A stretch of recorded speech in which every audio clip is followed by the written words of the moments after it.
Welcome back. So I'm going from the very open Tina Turner to the very secretive Aretha Franklin. And this secretiveness is explained by scholar Darlene Clark Hines, who theorizes that black women practice a culture of dissemblance to hide things like sexual abuse and trauma. Hines states that black women give an appearance of disclosure or openness about themselves and their feelings while actually remaining an enigma. This self imposed invisibility allows black women to disassociate from violence at home and in the workplace.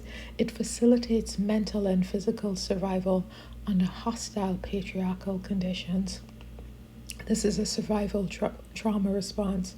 While I'm aware of Aretha Franklin's desire in her lifetime when she lived for extreme privacy, it did not serve her health and well being.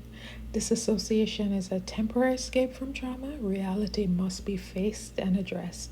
And I'm addressing it not to break her confidence or change the narrative about her, but to help those who are hiding, dissociating, living a life of dissemblance to come into the light and realize that it's not their fault. Now, I'm going to start with an NPR interview, National Public Radio interview done by Terry Gross with Aretha Franklin. Terry Gross, let's talk a little bit about the influences on you during your formative years. First of all, let's talk a little bit about your father, the Reverend C.L. Franklin. He was one of the most popular preachers of his generation. He was nationally known through his tours and through radio broadcasts as well as recordings. You say in your book, Aretha, from these roots, that church nurses carried smelling salts to revive worshippers who were overcome to the point of fainting by the Spirit or by your father's sermons. What was it like for you to watch your father speak and people fainting in turn?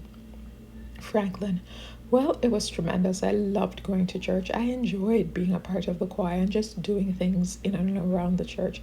But as a young girl, I certainly enjoyed watching and listening to my father.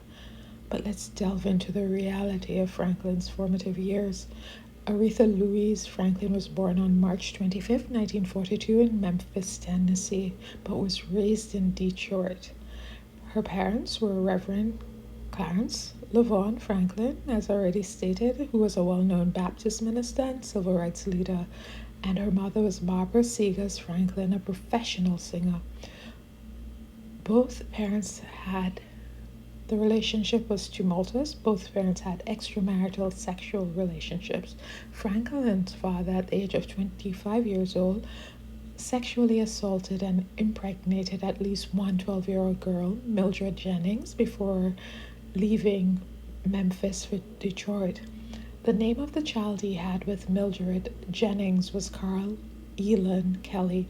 Carl was raised by her grandmother while her mother was banished from her home and church community. C.L. Franklin experienced no consequence for his action and remained the senior pastor of the church. His predatory behavior was so well known that reportedly congregants began chaperoning their young daughters to church events. Franklin, who idealized her father, saw things differently and stated in this NPR interview as such.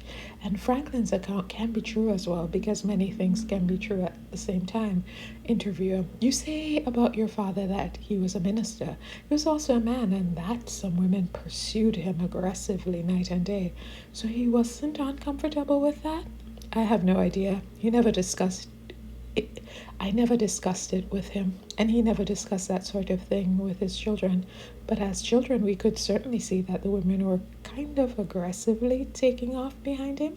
He was single at the time, and sometimes you might see it with the ladies sitting on the front row a little high, skirts a little high, a little short, when women are interested. No, I don't know. Franklin's mother had a son, Vaughn, for another man, and when Franklin was 6 years old, her mother moved to Buffalo, New York with Vaughn. She left the other children with their father in Detroit. Franklin's sister Irma said, "We were all devastated when our mother left. My parents' relationship was stormy and my father had a violent temper.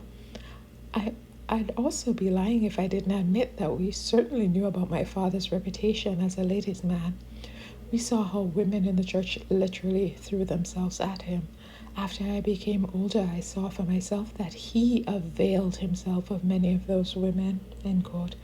Both Franklin's brother, Cecil, and her sister, Carolyn, indicated that being abandoned by her mother significantly impacted Franklin. Cecil said, "It broke Aretha's little heart." Carolyn said, "Aretha was severely shy and withdrawn as a child, and she was especially close to her mother. Aretha and I shared a room, and after mother left, I saw her cry her eyes out for days at a time. Days before those trips to see mother, Aretha would have her little bag packed and be ready to go." Franklin's traumatic childhood went from bad to worse when, at the age of 10, her mother suddenly died of a heart attack. Franklin stated, "I cannot describe the pain, nor will I try. I sat in tears for a long time after returning from my mother's funeral." Franklin's booking agent, Ruth Bowen, stated, "She was a traumatized child. It's one thing to have your mama move out of the house for reasons you don't understand, but it's another to have your mama die of a heart attack as a young woman. And it happened just like that. No preparation, no warning. Her father told me after that he was afraid Aretha wouldn't ever recover, that she was unable to talk for weeks. She crawled into a shell and didn't come out until many years later. Without the music, I'm not sure Aretha would have ever found her way out of the shell." And so we hear the music in the background. 2 months before her 13th birthday, Franklin became the mother of her first child, Clarence. She never revealed the identity of his father. Her brother and manager said the father was just a guy Aretha knew from school. She wasn't at all interested in him, and I don't think he had any deep interest in her. Also, that he added that his father, C.L. Franklin, was very understanding about the pregnancy. Franklin's paternal grandmother was the primary caregiver of this child. Instead of becoming more protective of his daughter post her preteen motherhood, C.L. Franklin allowed her to drop out of school and travel with him and his gospel group. C.L.'s biographer, Nick Salvatore, wrote in Singing in a Strange Land, C.L.'s inclusion of his daughter, a vulnerable woman child, on the tour all but demanded that she grow up fast. In that intensely emotional, sexually charged adult context, she was at once a starstruck kid and a mother still discovering the meaning of those emotions, and an attractive female with a young teenager's profoundly uneven self-confidence.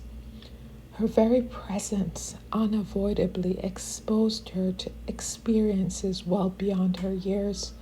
Also, Franklin allegedly told her biographer, Ritz, that at the age of 12, she went back to Sam Cooke's room, and whatever was going on in the room, Sam Cooke was 23 at the time, and whatever was going on in the room was interrupted by her father.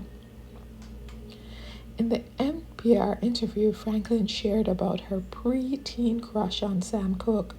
"Now you were friends with Sam Cooke, the great gospel singer turned soul singer. How did you meet?"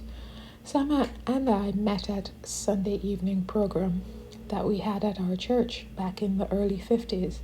And I was sitting there waiting for the program to start after church, and I just happened to look back over my shoulder and I saw this group of people coming down the aisle, and oh my God, the man that was leading them, Sam, and his brother Elsie, these guys were really super sharp.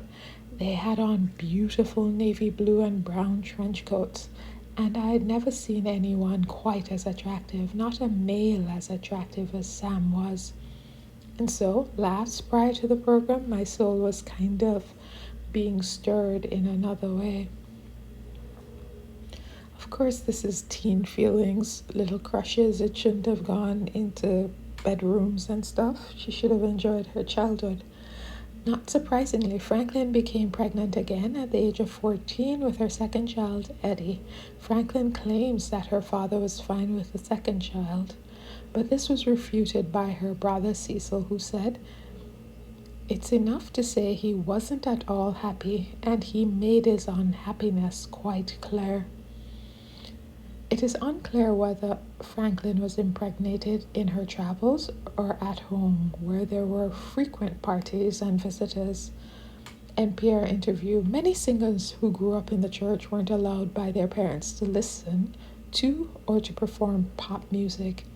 It wasn't that way in your family. Great performers like Nat Cole and Art Tatum knew your father and would sometimes be in your living room at the piano. That must have been something. Yes, that's true. Art Tatum was often a visitor in our home. He was a very good friend of Dad's. Also, Oscar Peterson, Arthur Persac, Mahalia Jackson, and he loved Sam Cooke. And he just really very broadly appreciated one's artistry when they were truly gifted and really good. End of where I'm stopping in the interview. So what was most striking for me about this, and I didn't want to chop it up with commentary, is all this debauchery that was happening. It's among people who call themselves Christians, and it's like this kind of Christianity that focused solely on performing church, having these sermons where people are falling down, catching the Spirit, and they're also seeking social justice, but with untransformed lives. You can't tell any difference from their Christianity and people who are outside of their faith. In my version of Christianity, there's a requirement that you both have a personal transformation, that you become a person that reflects the way of Christ, and also in that reflecting the way of Christ, become a person that transforms the world around you through liberatory love. So thank you so much for listening.